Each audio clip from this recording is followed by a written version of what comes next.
O Evangelho segundo Marcos é um dos primeiros relatos da vida de Jesus e nossas primeiras tradições históricas ligam este livro a um escriba cristão chamado Marcos, ou João Marcos. Ele era um colega de Paulo e um parceiro próximo de Pedro. E, de fato, um antigo historiador da igreja primitiva chamado Papias lembra que Marcos coletou os testemunhos oculares e memórias de Pedro e transformou-os nesse relato. Mas Marcos não juntou as peças aleatoriamente. Ele compôs essa história de Jesus com muito cuidado. No primeiro verso do livro, Marcos faz essa afirmação sobre Jesus. É o começo das boas novas sobre Jesus, o Messias, Filho de Deus. O que é interessante é que essa é a única vez que Marcos nos diz aquilo que pensa. No resto do livro, ele influenciará você simplesmente colocando as ações e palavras de Jesus na sua frente e mostrando como as outras pessoas reagem a ele. Marcos criou a história de Jesus como uma peça de teatro com 3 atos. O primeiro se passa na Galileia, o terceiro em Jerusalém, e o segundo ato mostra Jesus indo de um lugar para o outro. Cada um dos atos se concentra no tema repetido. Então, no ato 1, todo mundo é surpreendido por Jesus e eles se perguntam: quem é esse Jesus? No ato 2, são os discípulos que têm dificuldade de entender o significado de Jesus ser o Messias. E então, no ato 3, assistimos ao paradoxo surpreendente de como Jesus se torna o rei messiânico. Vamos ver como tudo se desenrola. Depois da linha de abertura, Marcos começa com uma citação dos antigos profetas Isaías e Malaquias, que disseram que Deus enviaria um mensageiro a Israel para prepará-los para quando Deus aparecesse para resgatar seu povo e se tornar seu rei. E Marcos apresenta João, o Batista, como aquele mensageiro. E logo quando você espera que Deus apareça pessoalmente, Marcos apresenta Jesus. E quando ele entra em cena, os céus se abrem, o Espírito de Deus desce sobre Jesus e Deus diz: "Você é o meu filho amado." Depois disso, Marcos coloca diante de nós um resumo da mensagem central de Jesus. Ele percorreu a Galileia anunciando as boas novas de que o reino de Deus estava perto. Jesus está levando adiante a história das Escrituras do Antigo Testamento sobre a operação de resgate de Deus para o seu mundo. Através de Jesus, Deus está restaurando o seu reinado sobre o mundo, confrontando e derrotando o mal e o seu domínio sobre a vida das pessoas, e assim, convidando-os a viver sob seu reinado seguindo a Jesus. A partir daqui, Marcos apresenta um grande bloco de histórias mostrando o poder de Jesus ao trazer o reino de Deus. Ele mostra Jesus curando pessoas cujos corpos estão doentes ou quebrados, ou sobre a opressão de poderes espirituais obscuros. E Jesus até faz algo que, para o povo judeu, só Deus tem o direito de fazer. Ele perdoa os pecados das pessoas. E as ações de Jesus aqui produzem respostas bem diferentes. Então algumas pessoas o seguem e se tornam seus discípulos. Outras pessoas não sabem o que pensar e outras ainda o rejeitam completamente, especialmente os líderes de Israel, que o acusam de blasfemar contra Deus e de ser um fortalecido pelo mal. Mas Jesus não se surpreende com essas respostas. De fato, ele chama a atenção para elas. No capítulo 4, Marcos colecionou muitas parábolas de Jesus sobre a natureza oculta e misteriosa do reino de Deus. E Jesus diz que a sua mensagem é como a semente que cai em diferentes tipos de solo. Alguns são receptivos, outros não. Ou é como uma semente de mostarda que é muito pequena.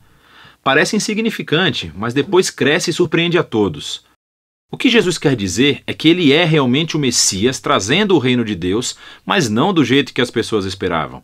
E essa crescente confusão sobre Jesus entre as multidões está ligada a uma ideia-chave que Marcos enfatiza no final do ato 1, que há confusão mesmo entre os discípulos de Jesus. Até mesmo eles têm dificuldade em entender quem Jesus realmente é, e isso nos leva ao ato 2. Ele começa com uma conversa muito importante. Jesus pergunta aos discípulos: "Quem vocês acham que eu sou?"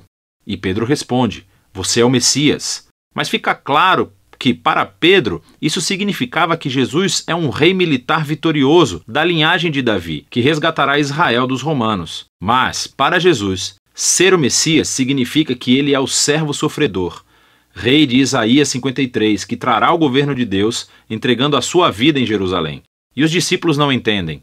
Eles acham que seguir o rei Jesus significa fama, status e importância, e Jesus deixa claro que segui-lo é como morrer, como carregar a sua própria cruz. Significa rejeitar a violência, o orgulho e o egoísmo e dar a própria vida pelos outros em atos de serviço e amor. Ele repete a mesma conversa outras 2 vezes. E tudo isso culmina na declaração importante de Jesus de que o Filho do Homem não veio para ser servido, mas para se tornar um servo e dar a sua vida pelos outros. Ainda assim os discípulos não entendem. Eles respondem com confusão e medo. E assim, aqui no ato 2, Marcos escreveu outra história importante que ecoa a introdução do livro. Jesus leva 3 dos seus discípulos até uma montanha e de repente se transforma. Ele está brilhando com luz e glória e uma nuvem o envolve. Agora, isso é como a glória do Deus de Israel que apareceu há muito tempo atrás no Monte Sinai. E então os 2 profetas que estavam na presença de Deus no Monte Sinai, Moisés e Elias, aparecem ao lado de Jesus enquanto Deus anuncia de novo: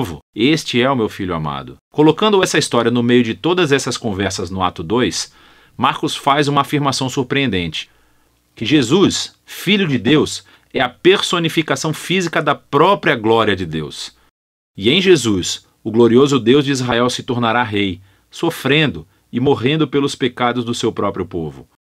É uma afirmação intrigante, que confunde e assusta os discípulos quando eles saem da montanha, o que nos leva ao ato 3. Jesus faz uma entrada real e pública em Jerusalém para a Páscoa. As pessoas o chamam de Messias. Então ele entra no pátio do templo e afirma sua autoridade real, expulsando os ladrões e bandidos e interrompendo o sistema sacrificial. Isso inicia uma semana inteira de Jesus debatendo e confrontando os líderes de Israel, condenando sua hipocrisia. E eles decidem traçar um plano para matá-lo. E Jesus avisa aos seus discípulos. Ele prevê que Jerusalém e seu templo serão destruídos dentro de uma geração. E os seus discípulos serão perseguidos como ele, até que ele retorne um dia para trazer o reino de Deus por todo o mundo. E tudo isso leva à última noite, quando Jesus toma a sua última refeição de Páscoa com os seus discípulos. Uma refeição simbólica que contou a história da libertação de Israel da escravidão através da morte do Cordeiro Pascal. E Jesus toma esses símbolos e lhes dá um novo significado. Eles apontam para a libertação do pecado e da morte que acontecerá através da morte do Messias sofredor. A partir daqui, a história avança para a prisão de Jesus, o seu julgamento perante os sacerdotes de Israel e o governador romano Pilatos, tudo isso resultando na crucificação de Jesus. E culmina em uma cena-chave, que reflete as cenas importantes dos atos 1 e 2. Exceto que dessa vez, não é uma nuvem que desce, mas sim as trevas. E em vez da voz divina do céu, é a voz de Jesus clamando antes de morrer. O mais surpreendente é que é um soldado romano que vê Jesus morrer, e ele entende e anuncia quem Jesus é. Este homem era o Filho de Deus.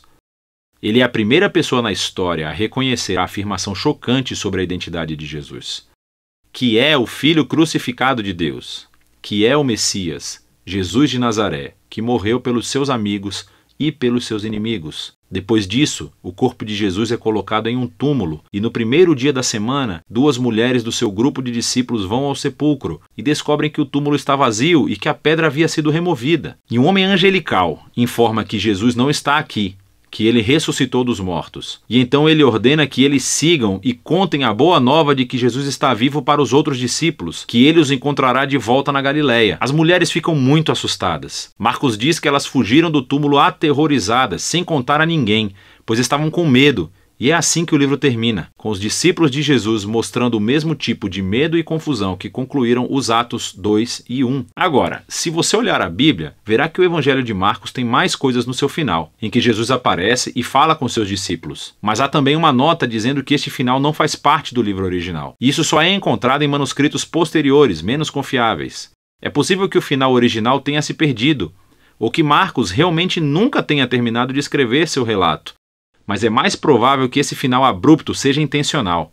Toda a história se concentrou na afirmação chocante que intrigou os discípulos de Jesus do começo ao fim, que esse Jesus sofrido, crucificado e ressuscitado é o Messias, o Filho de Deus. Que o amor de Deus e o reino invertido foram revelados quando Jesus morreu pelos pecados do mundo. E assim, essa história termina sem final e força você, o leitor, a lidar com essa afirmação muito estranha e escandalosa sobre Jesus. E você, vai fugir como os discípulos? Ou você vai reconhecer Jesus como seu rei e contar as boas novas? E só você pode responder a essa pergunta. E é disso que trata o Evangelho de Marcos.